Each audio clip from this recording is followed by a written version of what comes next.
Welcome back, everybody. Today, we're taking a walk down toxicity lane. With a game like Destiny 2, there are so many things that can be toxic. From teabagging your opponents after you kill them, to emoting after winning a round. But in today's video, we're going to be taking a look at the most toxic weapons in the current Destiny 2 sandbox. But before we get into the list, if you are new to the channel and you enjoyed today's video, feel free to click that subscribe button for more Destiny 2 content. But with that out of the way, let's get into the toxicity. Starting our list off at number 5, we have a gun that takes grenade launchers to another level. We have the notorious Wither Horde. This is a kinetic grenade launcher with the perk Primeval's Torment. Projectiles fired by this weapon blight the target or nearby area on impact. This perk is also combined with the perk Break the Bank. Blighted targets take damage over time and blight the nearby area on death.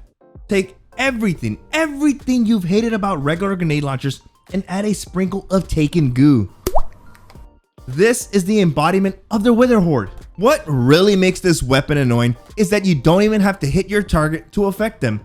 Firing this weapon will leave a blight in its area of detonation, which can disrupt any team's chemistry.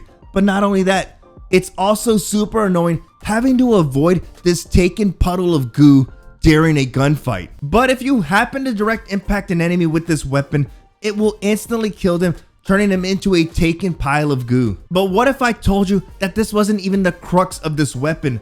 What really makes this weapon annoying and toxic is once you unlock the catalyst, this gives it the perk Auto Loading Holster, essentially reloading this weapon when it's in the stowed position. Look, if you talk to any grenade launcher enthusiast, they will tell you that Auto Loading Holster is a must-have when utilizing these pocket rockets. Also, from the footage in the background, you can tell that with the abundance of special ammunition throughout a Crucible match, paired alongside Auto Loading Holster, this gun can be spammed over and over without regard, thus raising its toxicity levels. But do you really blame anybody for utilizing this gun? No, it's a fun gun to use. How do you not want to fire a shot into a control zone just to see damage numbers pop up? The Wither Horde finds itself sitting at number 5 for being an extremely fun gun to use in the Crucible. And if you do find yourself going up against this Wither Horde, be careful where you step. One wrong move and you might be victim to some Taken goo. Our next toxic gun has a hitbox the size of a barn and has more ornaments than I can count on one hand. Coming in at number 4, we have the Chaperone, or how I like to call it, the Sniperone. This is an exotic slug shotgun for the kinetic slot that comes with the exotic perk, the Roadborne. Precision kills briefly grant bonus handling, range, and precision damage with this weapon. AKA, when Roadborne is active, you now turn this ordinary slug shotgun into a sniper rifle with a max one-hit kill range of about 14 meters. Now, unlike other slug shotguns, Chaperone has a maxed out range bar of 100 and extremely high aim assist, thus the reason for its barnyard size hitbox we've all come to love and hate at the same time. So who would use such a powerful weapon? Well, you can find all types of players using it, from your Dragon Shadow Hunters to your Ophidian Aspect Warlocks. This gun never touches a Guardian's vault, it always stays in their inventory. Now you might be wondering why the Chaperone is being used more often. Well, you can blame the seasonal artifact, since it comes with the shotgun dexterity mod only costing 1 slot. And not only that, with the most recent changes to the quick charge mod, players are taking full advantage of these two mods with their Chaperone. You can say that the only weakness to the Chaperone is its inability to use mods such as Icarus, but that doesn't stop Guardians from using it. Majority, and I mean majority of players always slide when utilizing this gun. They're sliding around the map looking for the next victim. Now, there are plenty things that make this gun toxic, from the ridiculous range to its busted hitbox. The Chaperone is notorious for being one of the most used weapons in the current meta. Even your top 1% players will be using this gun paired alongside their favorite Adept Palindrome and their favorite G Fuel flavor. But if you really want to turn up the toxicity with this gun, try standing in an empowering rift with the Luna faction boots on. You'll make any player quit the game after you map them at 25 meters. Hey, thanks for making it this far in the video. If I've made you laugh at all, do me a favor and hit that subscribe button, and don't forget to leave a like. It's really appreciated. Coming up on our list, we have the Dead Man's Tail. This is an exotic lever action scout rifle for the kinetic slot. It comes with the perk Cranial Spike. Chaining precision hits grants bonus damage and quickens reload speed. Pretty much, when you land precision hits, this grants you a substantial damage increase and can take down any low resilience guardian. But that's not even the tip of the iceberg. This isn't even factoring in the exotic catalyst.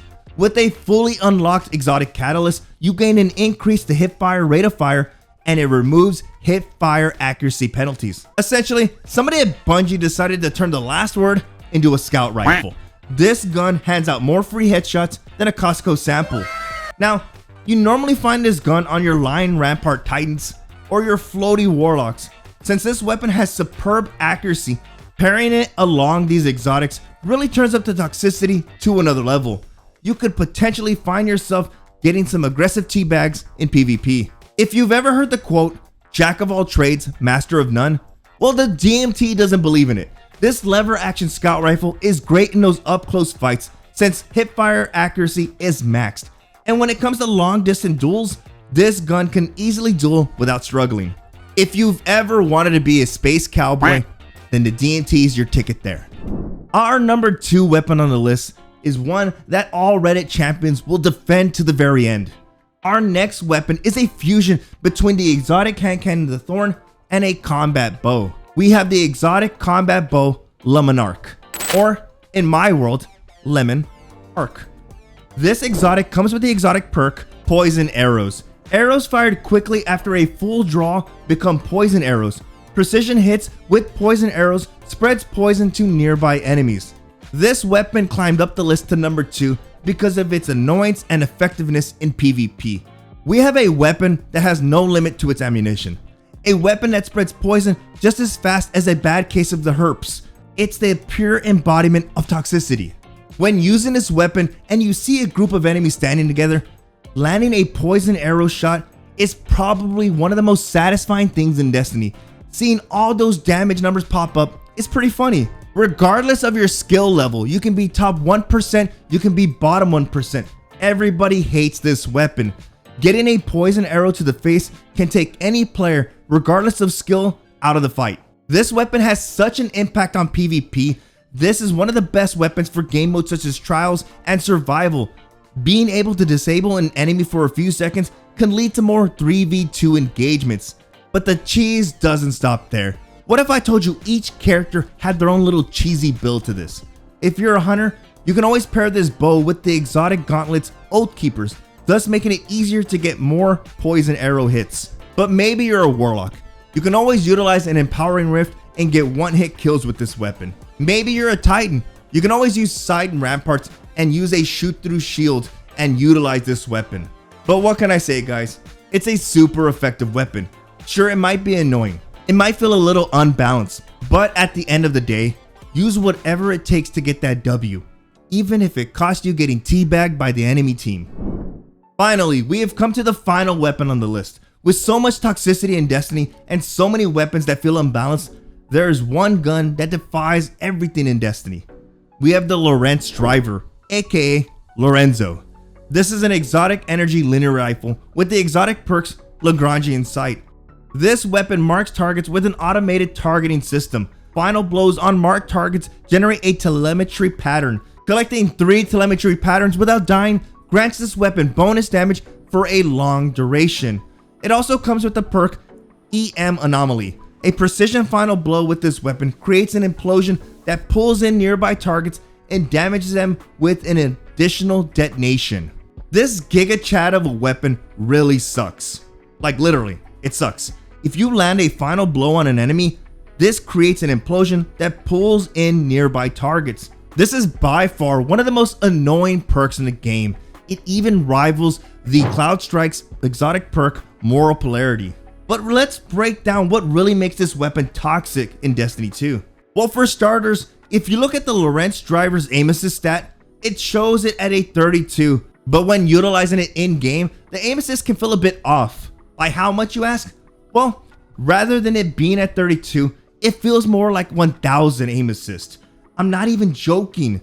This gun has the stickiness of a Krispy Kreme donut and the hitbox that would make Chaperone blush. But not only that, this season artifact mod catered to any linear rifle. with the linear rifle targeting mods only costing 1 slot, thus making this weapon even stickier. Out of all the weapons on today's list, the Lorenz driver is immune to the word flinch.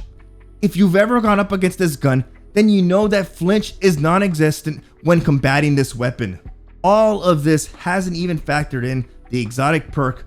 When active, you can body shot kill any guardian in PvP, thus crowning this bad boy the most toxic gun in the current meta. But with that, guys, hopefully you enjoyed the video, and be honest, do you use any of these guns that were mentioned in today's list?